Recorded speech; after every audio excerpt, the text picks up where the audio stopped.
ഹരി ഓം, ഏവർക്കും വൃന്ദാവനത്തിന്റെ യൂട്യൂബ് ചാനലിലേക്ക് സ്നേഹപൂർവ്വം സ്വാഗതം. ഞാൻ എസ് ദേവനന്ദു. ഇന്ന് നമ്മൾ സംസാരിക്കുന്നത് നമ്മുടെ ആഗസ്റ്റ് മാസഫലമാണ് 2025 കേട്ടോ.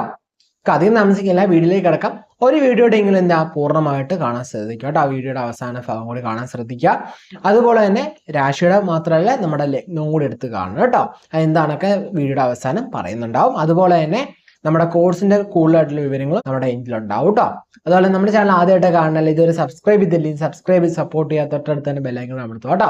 അധികം താമസിക്കില്ല, വീഡിയോയിലേക്ക് കിടക്കാം. വൃശ്ചിക രാശി അല്ലേ, വിശാഖകാലനരം തൃക്കേട്ടടങ്ങുന്ന രണ്ടേകാല നക്ഷത്രമാണ് വൃശ്ചിക രാശി എന്ന് പറയുക അല്ലേ.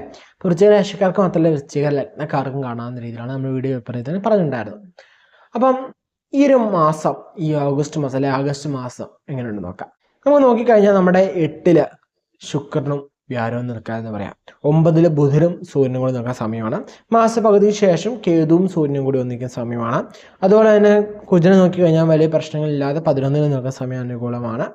തൊഴിൽ സംബന്ധമാക്കിയാൽ നോക്കിക്കഴിഞ്ഞാൽ നമുക്ക് തൊഴിൽ ഭാരമൊക്കെ വർദ്ധിക്കുന്നതായിട്ട് കാണാൻ സാധിക്കുന്ന ടൈം എന്ന് പറയുന്നത് മേലധികാരികളുടെ ഒരു പ്രഷർസ് നമുക്കുണ്ടാകാൻ സാധ്യതയുണ്ട്. ശരിക്കും ആ പ്രഷർ വരുന്നത് നമുക്ക് തൊഴിൽ സംബന്ധമായിട്ട് നോക്കിയാൽ നല്ല, കാരണം മേളിൽ ഒരാൾ നമ്മളെ എപ്പോഴും ഇങ്ങനെ കാര്യങ്ങൾ കൃത്യമായിട്ട് ഗൈഡ് ചെയ്ത് വരുന്ന ഒരു പ്രഷറുമാണ്. പക്ഷെ നമുക്കൊരു കറക്റ്റ് ഗൈഡൻസുമാണ്. ആ ഒരു പ്രഷർ അല്ലെങ്കിൽ ഒരു ഗൈഡൻസ് നമുക്ക് ഉണ്ടാകാൻ സാധ്യതയുണ്ട്. ചിലവർക്ക് എന്താണ് പ്രഷർ മാത്രമേ ഉണ്ടാവുള്ളൂ, നമുക്ക് കൃത്യമായിട്ട് ഗൈഡ് മാത്രമല്ല ഇന്ന ചെയ്തു അല്ലെങ്കിൽ ഇന്ന പൂർത്തീകരിച്ചു. അങ്ങനത്തെ വർക്ക് ലോഡ് അല്ലെങ്കിൽ തൊഴിൽ സംബന്ധമായിട്ട് കുറച്ച് ടെൻഷൻസ് വരാനും കുറച്ച് പ്രഷർ വരാനും നല്ല രീതിയിലൊരു ഇത് റിലേറ്റഡ് തൊഴിൽ സംബന്ധമായിട്ട് കുറച്ചൊന്ന് ടൈറ്റ് ആവാനുള്ള സാധ്യത കൂടുതലാണ് ഈ മാസം എന്ന് പറയുന്നത് കേട്ടോ. ചിലവൊക്കെ വർദ്ധിക്കുന്ന സമയമായിരിക്കും. അത് കൂടുതൽ നിങ്ങൾ ഈ ടൈമിൽ ഉണ്ടാകുന്ന ചിലവെന്ന് പറയുന്നത് നിങ്ങളുടെ ഫാമിലിക്ക് വേണ്ടി, കുടുംബത്തിന് വേണ്ടി ഉണ്ടാകുന്ന ചിലവരായിരിക്കും കൂടുതലെന്ന് പറയാം കേട്ടോ. അതുപോലെ തന്നെ നമുക്ക് കഴിഞ്ഞാൽ 10 സൂര്യനും കേതും കൂടെ ഒന്നിക്കുന്ന സമയത്ത് നമ്മൾ ടോപ്പ് ലെവലിലുള്ള ആളുകളൊക്കെ ജോലി ചെയ്യുന്നവരാണ്. ഇപ്പം നമുക്ക് നോക്കിക്കഴിഞ്ഞാൽ ഒരു പ്രൈവറ്റ് സെക്ടറിൽ മാനേജറൊക്കെ അത്യാവശ്യം ടോപ്പ് ലെവലല്ലേ. സോ അങ്ങനെയുള്ളവരെ എന്ന് വെച്ചാൽ ടോപ്പ് ലെവലിൽ നിൽക്കുന്ന ആളുകൾക്കൊക്കെ കുറച്ച് ഇഷ്യൂസൊക്കെ ഉണ്ടാകാൻ സാധ്യത നമുക്ക് തള്ളിക്കറിയാൻ സാധിക്കില്ല കേട്ടോ. അപ്പം തീരുമാനങ്ങൾ എടുക്കേണ്ട, അല്ലെങ്കിൽ തീരുമാനം എടുക്കേണ്ട ലെവലിലാണ് നിങ്ങൾ നിൽക്കുന്നത്. നിങ്ങളുടെ ജോബ് ആ രീതിയിലാണെങ്കിൽ നിങ്ങൾ എക്സ്ട്രാ ടേക്ക് കെയർ എടുക്കണം. കാരണം തീരുമാനങ്ങൾ എടുക്കുമ്പോൾ വളരെ ശ്രദ്ധിക്കാൻ ടൈം എന്ന് പറയുന്നത് കേട്ടോ. കാരണം തീരുമാനങ്ങൾ എടുക്കുമ്പോൾ നമ്മളൊരു സ്ഥാപനത്തിൻ്റെ ആകുമ്പോൾ അല്ലെങ്കിൽ ഒരു ബിസിനസ്സിൻ്റെയൊക്കെ ആകുമ്പോൾ തീരുമാനം എന്ന് പറയുന്നതിന് ചിലപ്പോൾ ലക്ഷങ്ങളുടെയും കോടികളുടെയും വില ഉണ്ടാവും അല്ലേ. നമ്മളുടെ ഒരു തീരുമാനം കാരണം അവിടെ കോടികൾ ഉണ്ടാവാനും കോടികൾ നഷ്ടം വരാനും, അല്ലെങ്കിൽ ലക്ഷങ്ങൾ കൊണ്ടാവാനും ലക്ഷങ്ങൾ നഷ്ടം വരാനുള്ള സാധ്യതയുണ്ട് അല്ലേ. അപ്പോൾ നമ്മൾ ഓരോ തീരുമാനത്തിനും അതിനനുസരിച്ചുള്ള വാല്യൂസ് ഉണ്ട്. സോ ഈ ടൈമിൽ തീരുമാനങ്ങൾ എടുക്കുമ്പോൾ വളരെയധികം ശ്രദ്ധയോടെ ജാഗ്രതയോടെ മാത്രം തീരുമാനങ്ങൾ എടുക്കുക. കാരണം ചെറിയ തെറ്റുകളൊക്കെ നമ്മുടെ തീരുമാനത്തിൽ വരാൻ സാധ്യതയുണ്ട്. അതുപോലെ തന്നെ നമ്മൾ നോക്കിക്കഴിഞ്ഞാൽ സാമ്പത്തിക അവസ്ഥ നോക്കിക്കഴിഞ്ഞാൽ ഉണ്ടാവുക അല്ലെങ്കിൽ എങ്ങനെയായിരിക്കും, കുറച്ച് കഷ്ടപ്പാടാണ്. ഇവിടെ സാമ്പത്തികം വരുന്നതിന് കൂടുതലും ചിലവായിരിക്കും. ചിലവാണ് ഇവിടെ കൂടുതൽ വർദ്ധിച്ച് നിൽക്കുന്ന മാസമാണ് ആഗസ്റ്റ് മാസം വൃശ്ചിക രാശിക്കാർക്ക് എന്ന് പറയുന്നത്. നിങ്ങൾക്കിപ്പോൾ ഒരു 10 വന്നാൽ 15 രൂപ ചിലവ് വരിക, അല്ലെങ്കിൽ 20 രൂപ ചിലവ് വരിക. ആ ഒരു സാഹചര്യത്തിലേക്കാണ് ഈ ഒരു മാസം എന്ന് പറയുന്നത്. പക്ഷെ അത് നമുക്ക് പ്രശ്നമാക്കി എടുക്കേണ്ട, നമ്മുടെ ഫ്യൂച്ചറിൽ നമുക്ക് സെറ്റ് ചെയ്ത് എടുക്കാൻ പറ്റും കേട്ടോ. ഫാമർ റിലേറ്റഡാക്കി നോക്കിക്കഴിഞ്ഞാൽ നമ്മൾ ശുഭഗ്രഹങ്ങളെല്ലാം നമുക്ക് എട്ടി മറിഞ്ഞേക്കുവാണ് അല്ലേ. ശുക്രനായാലും വ്യാഴമൊക്കെ ആയാലും നമ്മൾ എട്ടി മറിഞ്ഞ് നിൽക്കുന്ന സമയമാണ്. വിവാഹ കാര്യങ്ങളൊക്കെ നോക്കുന്നവർക്ക് അല്ലെങ്കിൽ വിവാഹമൊക്കെ നടത്താൻ പറ്റുമോ എന്ന് ചോദിക്കുന്നവർക്കൊക്കെ ആയിട്ട് ഈ ഒരു മാസത്തിൽ വിവാഹം ഈ മാസം നടത്താതിരിക്കുന്നതാണ് നല്ലതെന്ന് പറയുന്നത്. നമ്മുടെ ഭാവിക്ക് വേണ്ടിയുള്ള കാര്യങ്ങൾ തീരുമാനിക്കാനൊക്കെ ഈ മാസം കുഴപ്പമില്ല. ഓക്കെ, വിവാഹത്തിന് അത്രയും പോരാ. പിന്നെ നിങ്ങൾ എന്ത് ചെയ്യുക, നിങ്ങൾക്കിപ്പോൾ നല്ല ഏജാണ്, ഇപ്പോൾ ഈ മാസം നടക്കും, അടുത്ത മാസത്തേക്ക് അതിനുള്ള ടൈമല്ല, അല്ലെങ്കിൽ ഇപ്പോൾ അടുത്തൊന്നും ആ ടൈമില്ല, അപ്പോൾ ഈ മാസം തന്നെ നടത്തണം അത്ര നിർബന്ധമൊക്കെ ഉള്ളവരാണെങ്കിൽ നിങ്ങൾ എന്ത് ചെയ്യുക, നിങ്ങളുടെ സ്വയം ജാതകം ഒന്ന് പരിശോധിച്ച് ജാതകവശാൽ അനുകൂലമാണെങ്കിൽ നമുക്ക് നടത്താവുന്നതാണ് കേട്ടോ. ഒരു പ്രശ്നങ്ങളൊന്നുമില്ല. അല്ലാതെ ഗോചരാൽ മാത്രം നോക്കുമ്പോൾ നമുക്ക് എന്താണ് ഈ ടൈം വിവാഹത്തിന് അത്ര അനുകൂലമായിട്ട് പറയാൻ സാധിക്കില്ല. അതുപോലെ തന്നെ നോക്കിക്കഴിഞ്ഞാൽ പ്രണയത്തിലാക്കി നിൽക്കുന്ന ഒരു കല്യാണത്തിലേക്കും ചിന്തിക്കുന്നവർക്കൊക്കെ ആണെങ്കിൽ പല തരത്തിലുള്ള പ്രശ്നങ്ങളൊക്കെ നിങ്ങളുടെ ജീവിതത്തിലുണ്ടാകും. ചിലപ്പോൾ ഫാമിലി 2 കൂട്ടർ സംബന്ധിക്കുന്നുണ്ടാകും. പക്ഷെ വേറെ എന്തെങ്കിലും ഇഷ്യൂ കാരണം നിങ്ങളുടെ മാരേജ് ഡിലേ ആവാനൊക്കെ സാധ്യത നമുക്ക് തള്ളിക്കളയാൻ സാധിക്കില്ല കേട്ടോ. അല്ലെങ്കിൽ നിങ്ങൾക്ക് തന്നെ പരസ്പരം എന്തെങ്കിലും അണ്ടർസ്റ്റാൻഡിങ് പ്രശ്നങ്ങളുണ്ടാവുക എന്ന് വെച്ചാൽ പല തടസ്സങ്ങളുണ്ടാകാൻ സാധ്യതയുണ്ട്. സോ ഈ ടൈമിൽ നിങ്ങളത് പ്രണയ കാര്യങ്ങൾ അങ്ങനെ തന്നെ പോകുന്നതായിരിക്കും നല്ലത്. ഇത് മാരേജായിട്ട് ഇപ്പോൾ കൺവേർട്ട് ചെയ്യാൻ നിൽക്കാതിരിക്കുന്നതായിരിക്കും നല്ലതെന്ന് പറയാം. പിന്നെ തീരുമാനങ്ങൾ എടുക്കേണ്ട ആരാണ് ഞാൻ പറയുന്നത്. ഞാൻ എന്തൊരു പെഡിഷൻ അല്ലെങ്കിൽ നമ്മളൊരു പെഡിഷൻ കേൾക്കുമ്പോൾ നമ്മുടെ ലോജിയോട് ചിന്തിച്ച് മാത്രമേ ഒരു പെഡിഷൻ അനലൈസ് ചെയ്തെടുക്കാൻ പാടുള്ളൂ. കണ്ണും പൂട്ടി ആരും എന്ത് പറഞ്ഞാലും കേൾക്കുക എന്ന് പറയുന്നത് ശരിയല്ല അല്ലേ. നമ്മുടെ സ്വയം ബുദ്ധിയിൽ ചിന്തിച്ച് ഓരോ കാര്യങ്ങളും കൂടി ചെയ്യുമ്പോഴാണ് അത് കറക്റ്റാവുക. പിന്നെ അവിടെ മൈൻഡ് ബറാവുന്ന അവസ്ഥ, അല്ലെങ്കിൽ മൈൻഡ് നമുക്ക് കൃത്യമായി തീരുമാനം എടുക്കാൻ പറ്റാത്ത സാഹചര്യങ്ങളൊക്കെ വരുമ്പോൾ നമ്മൾ എന്ത് ചെയ്യുക, നമുക്ക് അത്രയും വിശ്വാസമല്ല, നമ്മുടെ നന്മ അത്ര ആഗ്രഹിക്കുന്നത് നമുക്ക് തോന്നുന്നതല്ല. ഓക്കെ, നമുക്ക് ചിലപ്പോൾ നമുക്ക് തോന്നും ഇന്നയാൾ നമ്മുടെ നന്മ ആഗ്രഹിക്കും, പക്ഷെ അവൻ്റെ ഉള്ളിൽ നമ്മളെ നശിക്കണമെന്നായിരിക്കും ഉണ്ടാവുക അല്ലേ. അപ്പം അങ്ങനെയല്ല, നമ്മുടെ തോന്നലല്ല, നമുക്ക് കൃത്യമായിട്ട് അറിയണം. ഓക്കെ, അവർ നമ്മുടെ നന്മയാണ് ആഗ്രഹിക്കുന്നത്. ഓക്കെ, അത് കൂടുതലും ആരായിരിക്കും? നമ്മുടെ പേരൻസ് ആയിരിക്കും നമ്മുടെ നന്മ കൂടുതൽ ആഗ്രഹിക്കുക. നമുക്ക് ഏറ്റവും എളുപ്പം, അല്ലെങ്കിൽ നമുക്ക് അത്രയും വിശ്വാസമുള്ള, അല്ലെങ്കിൽ നമുക്ക് അത്രയും പ്രിയപ്പെട്ടായിട്ടുള്ള, നമുക്ക് ഒരു തരത്തിൽ നമ്മൾ മനസ്സ് വേദനിപ്പിക്കാത്ത ആളുകളൊക്കെ ഉണ്ട്. അല്ലെങ്കിൽ നമ്മൾ നന്മ മാത്രം ആഗ്രഹിച്ചുകൊണ്ട് ജീവിക്കുന്ന, നമ്മൾക്ക് വേണ്ടി മാത്രം പ്രാർത്ഥിച്ച് ജീവിക്കുന്നവരൊക്കെ ഉണ്ടാവും. സോ അവരൊക്കെ പറയുന്നത് നമുക്ക് വേണമെങ്കിൽ കേൾക്കാം, അല്ലാതെ കാര്യത്തിൽ ഒന്ന് ശ്രദ്ധിക്കുന്നത് നല്ലതാണ്. അതുപോലെ നോക്കിക്കഴിഞ്ഞാൽ കുജൻ്റെ നേരെ എന്താണ് ശനി നിൽക്കുന്ന സാധനമാണ്. കുജൻ എന്ന് പറയുന്നത് നമ്മുടെ രാശിനാഥനാണ്, അല്ലെങ്കിൽ ലഗ്നനാഥനാണ്. സോ നമ്മുടെ ലഗ്നത്തിന്, അല്ലെങ്കിൽ ലഗ്നാധിപൻ്റെ നേരെ, അല്ലെങ്കിൽ നമ്മുടെ രാശിനാഥന് നേരെ ഓപ്പോസിറ്റാണ് ശനി നിൽക്കുക എന്ന് പറയുന്നത് ഈ മാസം. സോ ഈ ടൈമിൽ നമ്മൾ എന്ത് ചെയ്യുക, കുടുംബത്തിന് വേണ്ടി ഓരോ കാര്യങ്ങളൊക്കെ ചെയ്യാൻ ശ്രമിക്കുമ്പോൾ, അല്ലെങ്കിൽ ഓരോ കാര്യങ്ങൾ ചെയ്യണം എന്ന് ഇറങ്ങുമ്പോഴൊക്കെ അതിനും ചില തടസ്സങ്ങളൊക്കെ ഉണ്ടാവാവുന്ന സാഹചര്യങ്ങളാണ് ഈ ടൈം എന്ന് പറയുന്നത്. ഓക്കെ, അത് ഓരോന്നിങ്ങനെ വന്നുകൊണ്ടിരിക്കും. ഒരു തടസ്സത്തെ മാറ്റി അടുത്ത മുമ്പോട്ട് പോകുമ്പോൾ അടുത്ത തടസ്സം, അതിനെ മാറ്റി മുമ്പോട്ട് പോകുമ്പോൾ അടുത്ത തടസ്സം, അങ്ങനെ വന്നുകൊണ്ടേയിരിക്കുന്ന സമയമായിട്ട് പറയാൻ പറ്റും. സോ കുടുംബ സംബന്ധമായിട്ടുള്ള തീരുമാനങ്ങളൊക്കെ എടുക്കുമ്പോൾ അതിലൊന്ന് പയ്യെ നന്നായി ചിന്തിച്ച് മാത്രം തീരുമാനങ്ങൾ എടുക്കുന്നതായിരിക്കും ഉത്തമം എന്ന് പറയാം കേട്ടോ. അതുപോലെ തന്നെ സ്ത്രീകളെ സംബന്ധിച്ച് നോക്കിക്കഴിഞ്ഞാലും നമ്മുടെ ആവശ്യങ്ങളൊക്കെ പൂർത്തീകരിക്കാൻ പറ്റുന്നൊരു മാസം തന്നെയാണ് എന്ന് പറയുന്നത്. പക്ഷെ അത് അത്ര എളുപ്പമായിരിക്കില്ല. പെട്ടെന്ന് നമ്മുടെ ആവശ്യങ്ങൾ പൂർത്തീകരിച്ചാൽ നമുക്ക് ഭയങ്കരമായിട്ട് കഷ്ടപ്പെടും. ഇപ്പം കുറേ കെഞ്ചി, അല്ലെങ്കിൽ കുറേ സംസാരിച്ച്, കുറേ അഭ്യർത്ഥിച്ച് മാത്രം നമ്മുടെ ആവശ്യങ്ങൾ പൂർത്തീകരിക്കുക, അല്ലെങ്കിൽ കുറേ വായിട്ടളിച്ച് മാത്രം കിട്ടുന്ന രീതിയിലാണ്. എന്നുവെച്ചാൽ പെട്ടെന്ന് നമ്മുടെ ആവശ്യങ്ങൾ പൂർത്തീകരിക്കുക, അതിനുവേണ്ടി കുറച്ച് വർക്ക് ചെയ്യേണ്ട ഒരു അവസ്ഥ നമുക്കുണ്ടാവാൻ സാധ്യതയുണ്ട് കേട്ടോ ഈ ടൈം എന്ന് പറയുന്നത്.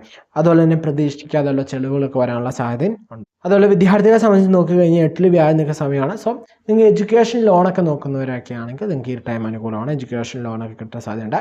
അതല്ലാതെ നമുക്ക് മറ്റുള്ള വിദ്യാർത്ഥിയെ സംബന്ധിച്ച് നിങ്ങൾ കൃത്യമായിട്ട് പ്ലാൻ ചെയ്യുക, കൃത്യമായിട്ട് പ്രിപ്പയർ ചെയ്യുക, എങ്കിൽ മാത്രമേ ഈ മാസത്തിൽ നിങ്ങൾക്ക് റിസൾട്ട് കിട്ടുമെന്ന് പറയാം. അല്ലാതെ എങ്കിൽ നിങ്ങളെ മാസം കൈവിടും.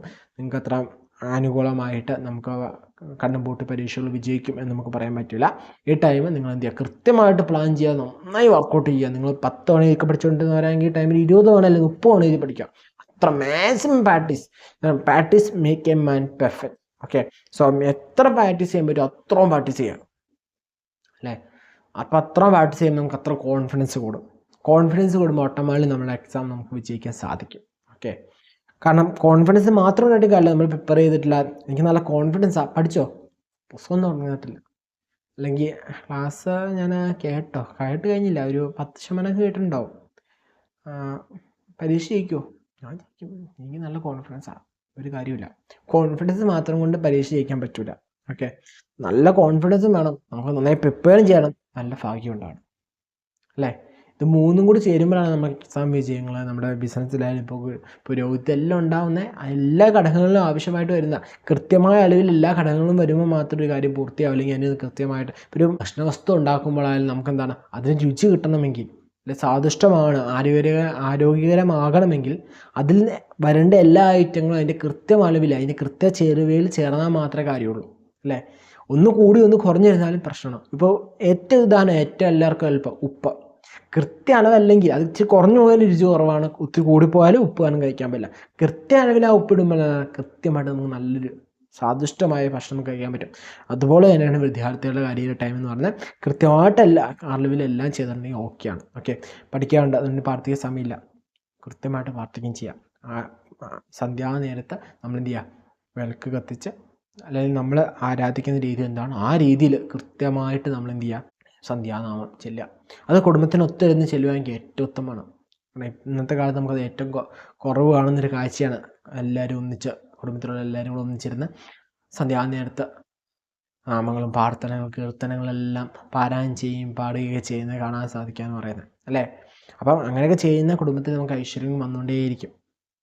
എന്നുവെച്ചാൽ ഈ ഒരു ടൈം, അല്ലെങ്കിൽ സന്ധ്യാനേരം എന്ന് പറയുന്ന പ്രകൃതിയിൽ നെഗറ്റീവ് എനർജി നിൽക്കുന്നില്ല, നെഗറ്റീവ് ഓറാസ്, നെഗറ്റീവായിട്ടുള്ള കുറേ കാലം നിൽക്കും, അതൊക്കെ കൃത്യമായിട്ട് പോസിറ്റീവാക്കി മാറ്റാം, അല്ലെങ്കിൽ നെഗറ്റീവ് ശക്തിയിലേക്ക് ഉന്മൂലനം ചെയ്തിട്ട് നമുക്കൊരു പോസിറ്റീവ് എനർജി നിറയ്ക്കാൻ നമ്മുടെ ഈ സന്ധ്യാനേരത്തുള്ള പ്രാർത്ഥന, ആരാധന നമ്മളെ സഹായിക്കും. ഓക്കെ, അപ്പോൾ ഹാപ്പി ആയിട്ടിരുന്ന് ചെയ്യുക കേട്ടോ. അതുപോലെ തന്നെ ആരോഗ്യ സംബന്ധമാക്കി നോക്കിക്കഴിഞ്ഞാൽ രാഹു ചില രീതിയിലുള്ള പ്രശ്നങ്ങളൊക്കെ ഉണ്ടാകാൻ സാധ്യതയുണ്ട്. അതുപോലെ തന്നെ സൂര്യനും കേതു കൂടെ ഒന്നിക്കുമ്പോൾ നമുക്ക് ചില രീതിയിലുള്ള ആരോഗ്യ പ്രശ്നങ്ങളൊക്കെ ഉണ്ടാകാൻ സാധ്യതയുണ്ട്. വ്യാഴമിട്ട് നിൽക്കുന്ന പൊതുവെ നോക്കിക്കഴിഞ്ഞാൽ ആരോഗ്യ കാര്യങ്ങളിൽ ശ്രദ്ധ വരണം. നല്ലൊരു ചെറിയ പ്രശ്നം വന്നാൽ കൃത്യമായ വൈദ്യ പരിശോധന നടത്താൻ ഉത്തമമാണ്. സീനിയേഴ്സ് വയസ്സായ ഒരു 55 വയസ്സ് 60 വയസ്സ് മുകളിലേക്കുള്ളവർ നോക്കിക്കഴിഞ്ഞാൽ നിങ്ങൾ പുതിയ ഇൻവെസ്റ്റ്മെൻറ്റ് കാര്യങ്ങൾക്കൊന്നും ഇറങ്ങാതിരിക്കാൻ ഈ മാസം നല്ലതെന്ന് പറയുന്നത്. ഇപ്പം എന്താണുള്ളത് അത് കണ്ടിന്യൂ ചെയ്യാൻ ഏറ്റവും നല്ലതെന്ന് പറയുന്നത് കേട്ടോ. ഓക്കെ, ഇത്രയൊക്കെയാണ് പൊതുവായിട്ടുള്ള ഫലം എന്ന് പറയുന്നത് കേട്ടോ. അതുപോലെ തന്നെ നമ്മുടെ പേരും നക്ഷത്രം താഴെ കമൻറ്റ് ചെയ്യുമെങ്കിൽ നമ്മുടെ പ്രാർത്ഥനയിൽ ഉൾപ്പെടുത്തുന്നതായിരിക്കും കേട്ടോ. അതുപോലെ തന്നെ ഞാൻ പറഞ്ഞു, ഒരു വീഡിയോ ആണെങ്കിലും പൂർണ്ണ രൂപത്തിൽ കാണണം, വീഡിയോയുടെ ഫലം മാത്രം കണ്ട് നിർത്താതെ കൺക്ലൂഷൻ കാണും. കാരണം ഇതാണ് എന്തുകൊണ്ടാണെന്നുള്ളതും നമ്മുടെ കോഴ്സ് ഡീറ്റെയിൽസും എല്ലാം ഈ ഒരു അവസാന ഭാഗത്തിലാണല്ലോ പറയുന്നത്, അതുകൊണ്ടാണ് കേട്ടോ.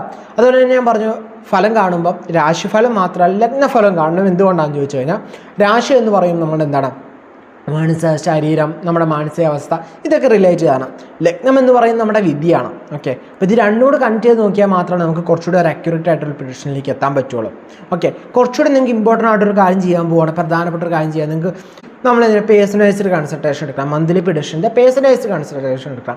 അന്നേരം മാത്രമാണ് നമുക്ക് എന്താണ് കുറച്ചുകൂടി ഡീറ്റെയിൽ ആയിട്ട് മനസ്സിലാക്കാം. കാരണം ഒരു വ്യക്തിയുടെ ജാതകത്തിൽ ഓരോ വ്യക്തിയുടെ ജാതകത്തിൽ വ്യത്യാസം വരുന്നുണ്ട്. അതുപോലെ തന്നെയാണ് അവർക്ക് നടത്തുന്ന ദശ വ്യത്യാസം വരുന്നുണ്ട്, ദശാനാഥന്മാർ വ്യത്യാസം വരുന്നുണ്ട് അല്ലേ. അപ്പോൾ എന്താണ് നമ്മുടെ ജാതകത്തിൽ ഓരോ ഗ്രഹങ്ങളും നിൽക്കുന്ന എവിടെയാണ്, നമ്മുടെ ജാതകവും ഇപ്പോഴത്തെ ഗ്രഹസ്ഥിതിയും എങ്ങനെയാണ് ബന്ധപ്പെട്ടിരിക്കുന്നത് നമുക്ക്. അതുപോലെ തന്നെ ഇപ്പം അനുകൂലമായ ദശാകാലമാണോ, നമുക്ക് പ്രതികൂലമായ ദശാകാലമാണോ, അതുപോലെ തന്നെ ദശാനാഥന് ബലമുണ്ടോ, ലഗ്നത്തിന് ബലമുണ്ടോ, ഇതെല്ലാം നോക്കിയിട്ട് വേണം നമുക്ക് എന്താണ് ഒരു പർട്ടിക്കുലറായിട്ട് നമുക്ക് മാത്രമായിട്ടുള്ള പ്രിഡിക്ഷനിലേക്ക്. ഇതൊരു പൊതുവായിട്ട് എന്താണ് കാണുന്ന എല്ലാവർക്കും ഏകദേശം ഒരു കണക്റ്റ് ആവുന്ന രീതിയിലുള്ള പ്രിഡിക്ഷനാണ് അല്ലേ. ഒരു കോമൺ പ്രിഡിക്ഷൻ പോലെ ഉണ്ടാകും, നമുക്ക് ഒരിക്കലും എത്ര അക്യുറേറ്റ് ആയിട്ട് ഉണ്ടാക്കിയെടുക്കാൻ പറ്റില്ല.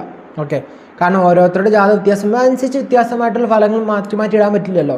സോ നമ്മൾ കോമൺ പ്രിഡിക്ഷൻസ് ആണ് എല്ലാവരും ചെയ്യുന്നത്. അതിൽ എല്ലാവരും എന്താണ് അതിൽ പറയേണ്ട അവർക്ക് സ്വയം ഫീൽ ആവുന്ന ഇമ്പോർട്ടൻ്റ് ആയിട്ടുള്ള ഫാക്ടേഴ്സാണ് ഷെയർ ചെയ്യാൻ.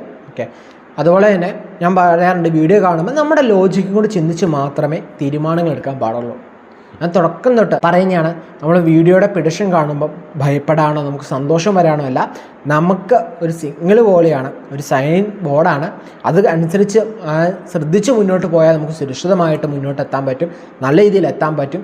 വേണ്ട കരുതലുകൾ എടുക്കുക, ലോജിക്കായിട്ട് ചിന്തിക്കുക. ഓക്കെ, ഒരാളൊരു കാര്യം പറഞ്ഞു കൊടുത്താൽ അത് കണ്ണും പൂട്ടി വിശ്വസിക്കാതെ എന്തുകൊണ്ടാണ് ഇങ്ങനെയാണ്, അത് ഓട്ടോമാറ്റിക് ലോജിക്കലും കൂടി ചിന്തിക്കുക. അപ്പോൾ മാത്രമേ നമുക്ക് എടുക്കാൻ തീരുമാനം പക്കയാവുള്ളൂ. ഓക്കെ, സെറ്റ് ആവുള്ളൂ. അപ്പോൾ ആ രീതിയിൽ തീരുമാനം എടുത്ത് മുന്നോട്ട് പോകണം കേട്ടോ. അടുത്ത നമ്മുടെ കോഴ്സിൽ ഡീറ്റെയിൽസ് അതൊപ്പം തന്നെ നമുക്ക് പറയാവുന്നതാണ്, നമുക്ക് പവേഴ്സ് ക്ലബ്ബ് എന്ന കൂട്ടായ്മയുള്ള കാര്യം തുടർച്ചയായിട്ട് കാണുന്നവർക്കറിയാം. പുതിയതായിട്ട് അറിയുന്നുണ്ടെങ്കിൽ നമുക്കൊരു പവേഴ്സ് ക്ലബ്ബ് എന്ന് പറഞ്ഞൊരു കൂട്ടായ്മയുണ്ട്, നമ്മുടെ വാട്സപ്പ് കൂട്ടായ്മയാണ്. അതിലെന്താണെന്ന് വെച്ച് കഴിഞ്ഞാൽ അങ്ങനെ ചുമ്മാ വാട്സപ്പ് മെസ്സേജുകൾ വന്ന് ചുമ്മാ എന്നറിയുന്നൊരു ഗ്രൂപ്പല്ല, ഇമ്പോർട്ടൻ്റ്. അത് അഡ്മിൻ ഓൺലി ഗ്രൂപ്പാണ്, മാക്സിമം ടൈം അഡ്മിൻ ഓൺലിയാണ്. അതെന്തെങ്കിലും പോൾ അങ്ങനത്തെ കാര്യങ്ങളൊക്കെ വരുമ്പോഴാണ് അത് ഓപ്പൺ ആക്കി കൊടുക്കുക. ഓക്കെ, മിക്ക സമയം അഡ്മിൻ ഓൺലി തന്നെയായിരിക്കും. കാരണം എന്താണെന്ന് വെച്ച് കഴിഞ്ഞാൽ അതിൽ നമുക്കറിയാം വാട്സപ്പിൽ നിന്ന് കൂടുതൽ മെസ്സേജ് വന്നു കഴിഞ്ഞാൽ നമുക്കൊരു തൊന്തരവാണ്, ശരിക്കും ഫോൺ ഹാങ്, അങ്ങനത്തെ പ്രശ്നം. ആ പ്രശ്നം നമ്മുടെ ഗ്രൂപ്പിന് വരാൻ പാടില്ല. അതുകൊണ്ടാണ് അങ്ങനെ അഡ്മിൻ ഓൺലിയാക്കി നിർത്തിയേക്കാൻ. നമ്മുടെ കോഴ്സ് വിവരങ്ങൾ അല്ലാതെയുള്ള കാര്യങ്ങളൊക്കെ പെട്ടെന്ന് പങ്കുവെക്കാൻ, എനിക്ക് എന്തെങ്കിലും കാര്യങ്ങൾ നിങ്ങൾ ഓപ്പണായിട്ട് പങ്കുവെക്കണം, പെട്ടെന്നൊരു കാര്യം പറഞ്ഞു കൊടുക്കണമെങ്കിൽ എനിക്ക് എന്ത് ചെയ്യാൻ പറ്റുള്ളൂ, വാട്സപ്പിലെ കോൺടാക്ട് ചെയ്യാൻ പറ്റുള്ളൂ. ഇത് വീഡിയോ എടുക്കണമെങ്കിൽ ഞാൻ എന്ത് ചെയ്യണം, എൻ്റെ വീട്ടിലോ അല്ലെങ്കിൽ ഓഫീസിലോ വന്നാലും എനിക്ക് വീഡിയോ എടുക്കാൻ പറ്റുള്ളൂ. പക്ഷേ മെസ്സേജിനൊന്നും അങ്ങനെയല്ല, എനിക്ക് എപ്പോൾ എവിടെ നിന്നും വേണമെങ്കിലും എന്ത് ചെയ്യാം, മെസ്സേജ് അയക്കാം. ഓക്കെ, അപ്പോൾ പറയുന്നതൊന്നും എനിക്ക് ആ കാര്യം അന്നേരം തന്നെ നിങ്ങളുമായിട്ട് കമ്മ്യൂണിക്കേറ്റ് ചെയ്യാൻ പറ്റും. അതുകൊണ്ടാണ് അങ്ങനെ ഒരു കൂട്ടായ്മ ഉണ്ടാക്കി നമ്മൾ ആ ഒരു ജോയിൻ ചെയ്യാൻ പറയണേ. അതുപോലെ നമ്മുടെ പെൻഡിലോ ജ്യോതിഷം പഠിക്കണം ആഗ്രഹിക്കുന്നവരുണ്ട്, എന്താണ് ഞങ്ങൾക്കും പഠിക്കണം, പക്ഷെ ഒന്നിച്ചൊരു തുക അടിക്കാനില്ല. അപ്പം മാസം ഒരു ചാർജ് ആണെങ്കിൽ കുറച്ചുകൂടി ഈസി ആയിരുന്നു, പഠിക്കാൻ ഭയങ്കര ആഗ്രഹമായിരുന്നു. അങ്ങനെയൊക്കെ ഉള്ളവർക്ക് വേണ്ടിയാണ് ഈ ഒരു ടൈം എന്ന് പറയുന്നത്. അപ്പോൾ അങ്ങനെ പഠിക്കാൻ താല്പര്യമുള്ളവർക്ക് കോഴ്സിൻ്റെ ഡീറ്റെയിൽസ്, അതിൻ്റെ ഫീസ് വിവരങ്ങൾ എല്ലാം നമ്മുടെ ഗ്രൂപ്പിൽ ഒരു ലിങ്ക് വരും. ആ ലിങ്കിൽ എന്താണ് ഒരു ദിവസം വെബിനാർ നടത്തും. വെബിനാർ എന്നാണ് തീരുമാനിച്ചിട്ടില്ല, തീരുമാനിക്കുന്ന ദിവസം നമ്മൾ കൃത്യമായിട്ടും അറിയിക്കുന്നതായിരിക്കും കേട്ടോ. കാരണം എല്ലാവർക്കും ടൈം, നമുക്ക് ടൈം കിട്ടണം, അതുപോലെ തന്നെ നിങ്ങൾക്കും ടൈം കിട്ടണം. രണ്ടുപേരുടെ ഒരു കൺവീൻസ് നമ്മൾ ഗ്രൂപ്പിലിട്ട് തീരുമാനിച്ചിട്ടായിരിക്കും ആ ഒരു ദിവസം വെബിനാർ സെറ്റ് ചെയ്യുക എന്ന് പറയുന്നത്. ഓഗസ്റ്റ് മാസത്തിൽ എന്നാലും വെബിനാർ ഉണ്ടാവും. ഓക്കെ, അത് കഴിഞ്ഞായിരിക്കും നമ്മുടെ ക്ലാസ് ആരംഭിക്കുക എന്ന് പറയുന്ന ആ പുതിയൊരു ബാച്ച് നമ്മൾ ആരംഭിക്കുക. അപ്പോൾ പെൻഡിലോ ജ്യോതിഷം പഠിക്കണമെന്ന് ആഗ്രഹിക്കുന്നവർക്ക് ചേരാവുന്ന ഏറ്റവും അനുകൂലമായിട്ടൊരു ക്ലാസ് തന്നെയായിരിക്കും. അപ്പം ഈ കാര്യങ്ങളൊക്കെ മനസ്സിലായെന്ന് വിചാരിക്കുന്നു. എന്തെങ്കിലും ഡൗട്ടുകളൊക്കെ ഉണ്ടെങ്കിൽ എന്ത് ചെയ്യുക, വാട്സപ്പിൽ കോൺടാക്ട് ചെയ്താൽ ഒന്ന് നമ്മുടെ ഓഫീസിനെ കോൺടാക്ട് ചെയ്യുന്നതായിരിക്കും കേട്ടോ. കോഴ്സിൽ ജോയിൻ ചെയ്യണമെങ്കിൽ നമ്മുടെ ഈ പവേഴ്സ് ക്ലബ്ബ് എന്ന് പറയുന്ന കൂട്ടായ്മയെ തന്നെ ജോയിൻ ചെയ്തോളൂ, അതിൽ വിവരങ്ങളൊക്കെ വരുന്നതായിരിക്കും കേട്ടോ. അതുപോലെ തന്നെ എന്തൊരു പ്രതിസന്ധി ഉണ്ടെങ്കിലും പേടിച്ച് മാറൊന്നും വേണ്ട, സന്തോഷമായിട്ട് ഹാപ്പിയായിട്ട് നേരിടുക. എല്ലാത്തിനും പരിഹാരമില്ലാത്ത പ്രശ്നങ്ങളില്ല കേട്ടോ. ജീവിതത്തിൽ ഒരു പ്രശ്നം ഉണ്ടാകുന്നുണ്ടെങ്കിൽ അതിന് പരിഹാരം ഉണ്ടായിട്ട് മാത്രം അത് കൃത്യമായിട്ട് കണ്ടുപിടിച്ച് മുന്നോട്ട് ഹാപ്പിയായിട്ട് പോവാം. നമ്മൾ നല്ല ഈശ്വരവിശ്വാസത്തോടെ ധൈര്യത്തോടെ നമുക്ക് ചെയ്യേണ്ട കാര്യങ്ങൾ കൃത്യമായിട്ട്, നമ്മൾ ചെയ്യേണ്ട കർമ്മം കൃത്യമായിട്ട് നിർവഹിച്ച് മുന്നോട്ട് ഹാപ്പിയായിട്ട് പോവുക കേട്ടോ. അപ്പം മറ്റൊരു ദിവസം മറ്റൊരു നല്ല വീഡിയോ ആയിട്ട് കാണാം. നമ്മുടെ ചാനൽ ഇതുവരെ സബ്സ്ക്രൈബ് ചെയ്തില്ലെങ്കിൽ സബ്സ്ക്രൈബ് ചെയ്യണം കേട്ടോ. അതുപോലെ തന്നെ തൊട്ടടുത്ത് കാണുന്ന ബെല്ലൈക്കൻ കൂടെ അമർത്തിക്കുക, എന്നാൽ നമ്മുടെ വീഡിയോസ് അപ്പോൾ തന്നെ നോട്ടിഫിക്കേഷൻ ആയിട്ട് ലഭിക്കുന്നതായിരിക്കും.